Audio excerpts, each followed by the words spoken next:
بسم الله الرحمن الرحيم الحمد لله. Madame Asya,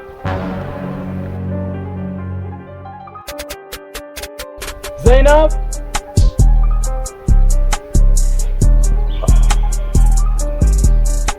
Allah atunganya abana bacu. Ndabona mu myiteguro igeze aheza, kugira mukomeze mutegure neza, abashyitsi bari hafi tubakire. Tuyo madame. Zainab ukomeze ubyiteho neza ko ndashaka kuza kugaragara neza. Umwana wa shehe agomba kugaragaza indangagaciro za Allah. Ukomeze mutegure abashyitsi bagiye kuza.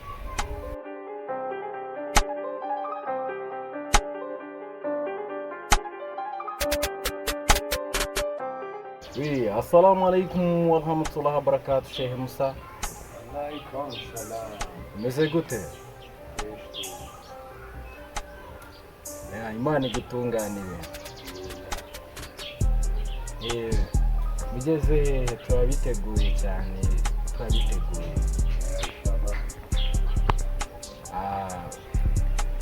Assalamu alaikum wa rahmatullahi wa barakatuh.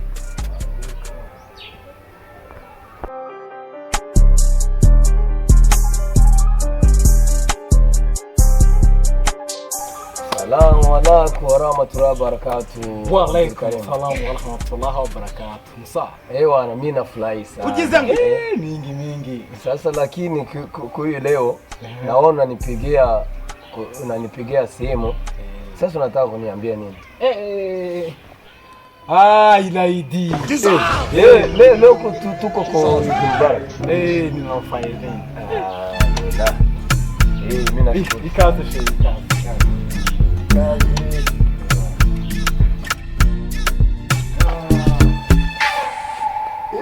Tunaweza kufunya wale tufunye kabisa.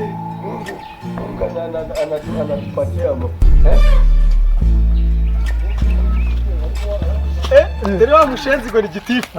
Jamaperi afazari none. Afazari iryo zina ribaho koko? Umushinga ko gusabye idini ryacu. Afazari cyangwa Alfaziri. Ese ubundi kuva ryari uri umusilamu? Jamaperi Alfaziri. Alfaziri. Waraza kudutenguka. Nose warugihese. Naruguru gatoye ngiye. Siko sino munsi ariko jazi ko baba Kristo muzamwe abasabu ku munsi. Yakurye ipira wowe ko amaze usigara ahubwo wowe watinze. Siko bugifama makame uje kukumvira ite ubundi ufite sidica koko uraza nicyo kigaragaza ko uri umusilamu soko abateka mutwe twebwe twamenyera n'ibigofero wambaye ubwo ko ibyo ni by'abasilamu ibisigi bitanga bakubona ko uri umusazi tugende natwe tuje kwirira umuceri mani idutesha umuco.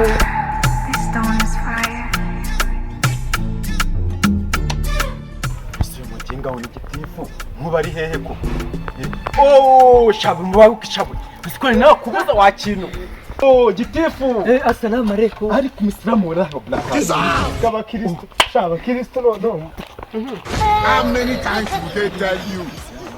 Byako byabyo byose kagiye kuvumba nako karaze kutuvangira muri gahunda yacu dufite oya usikaze tekinike amasaha rero yagiye twihute ndasanga umukino shize mina mufaizie namufaizie Blood of Jesus. Blood of Jesus. It was at this moment that he knew he fucked up. Assalamu alaikum wa rahmatullahi wa barakatuh.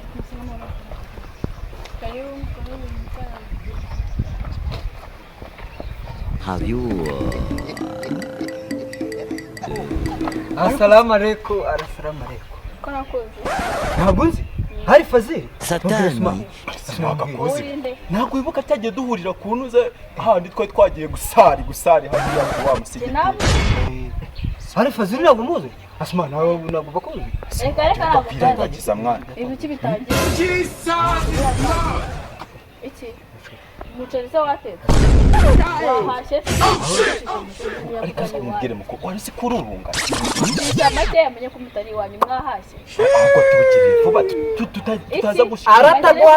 Arataguhana. Ishara. Umurebe umwime umugabo. Ishara. Oh yagaye makuru. Ishara umurebe. Aha, ngaho injira. Wabagishije make. Mire mufaizi. Buto. Nuse kujyanye mugenzi wanjye nanjye ukabukiza hanga. Urayitwaye neza rego ufite amagambo menshi. Ndatoza nukuri kw'Imana ngirira ikibamba. Murakoze. Mugenda mwitarara mu byatsi. Sorry. Yabaye mwiza cyane. Ewana, hali Allah yaradukoreye. Assalamu alaykum wa rahmatullahi wa barakatuh. Wa alaikum. Sasa hao watipe unawajua? Unawajua nini? Siju. Ya. Siju. Nakupatisha wewe. Iraidi. Ase kumbona batukwakira yuzuye. Ahubwo yewe kamanyuma nze kuri bose ndaje. Ndeka ukatire hahandi tacu. This stone is fire.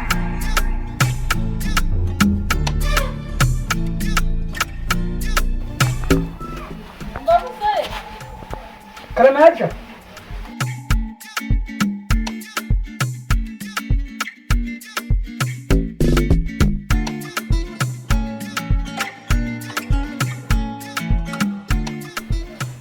Salamu alaikum. Salamu alaikum. Ndavuze salamu alaikum. Ura rugiye muho. Naringiye kunyara, naringiye kuri toilette. Urumva umuhumuro yari wo muri toilette. Ganga bikunda ntabwo mbizi.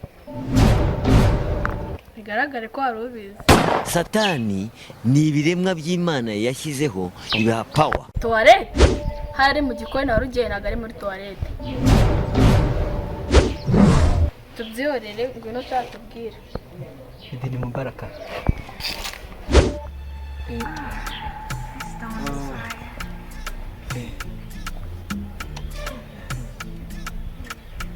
Zainab. Zainab.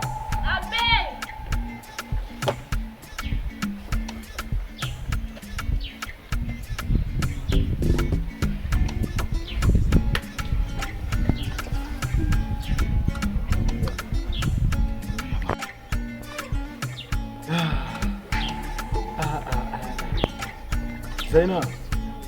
Sasa mu gikoni ntabwo biratuka. Iyo wakira abantu, wakira abashyitsi, amasaha ari kugenda tugiriye amasaha y'ikirori. Tugirire twakira abashyitsi.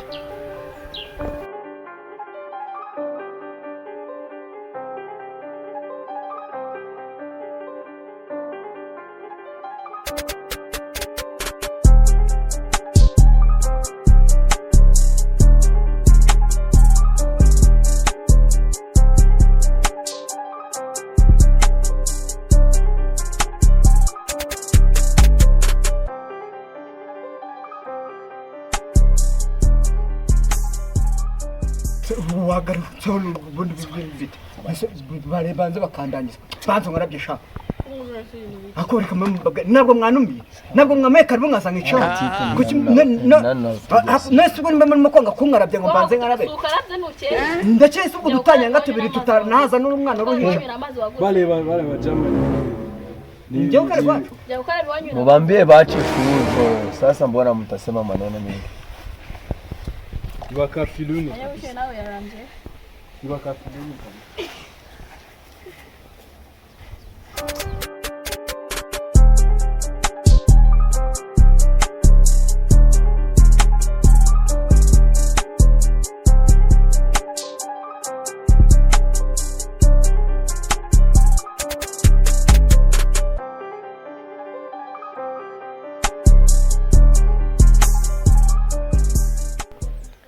Nyuma turarisha. Ariko ibyawe ninda gusa.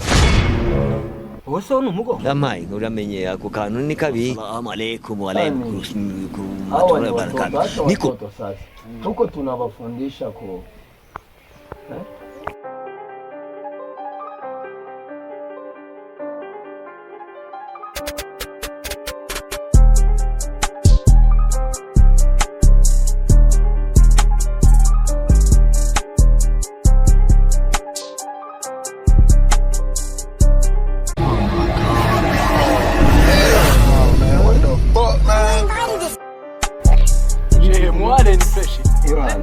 sasa mbona twebwe turarya ubugari twe mwebwe murimo kurya ipirawu ako mukobwa uri umukafiri wowe uri umukafiri kandi wowe uzabinkunguza wowe urazana ubugari ku irayidi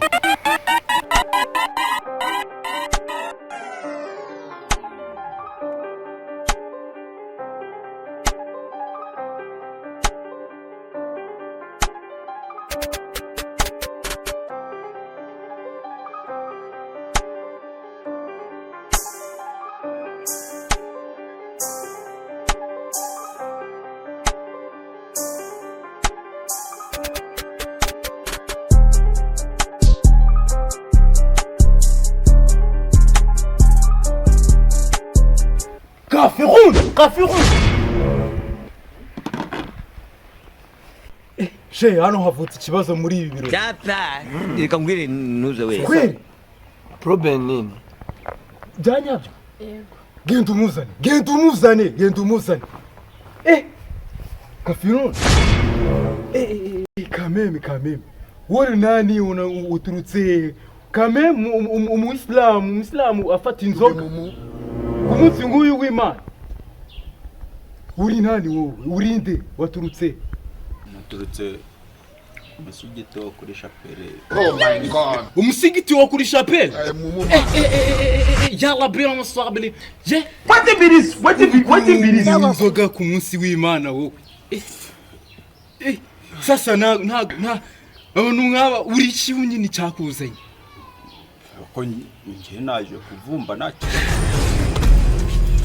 she musa nibyo mba nkubwira turinjirirwa idini ryacu ni iry'Imana ni ritagatifu ni ritagatifu shahadu sasa akimala kupata shahadu akiwa Muislamu Shahadu wa Muislamu. sasa nite mwazanye ntabwo abavumvyi bajya bagenda bonyine she wagendanye nande wazanye nande Ariko nyakuba nta norigenda yonyine. Jesus Wamubonye igitifu ukavumba nani kiwe. Uriya ni umusore twatangiranye tuvumba muri za 70 iyo. Uramubona? Uriya niwe wandangiye hano turaza turavumba. Assalamu alaikum wa alaikum barakatuh. Niko ngo nibi ngibi murashaka kubinya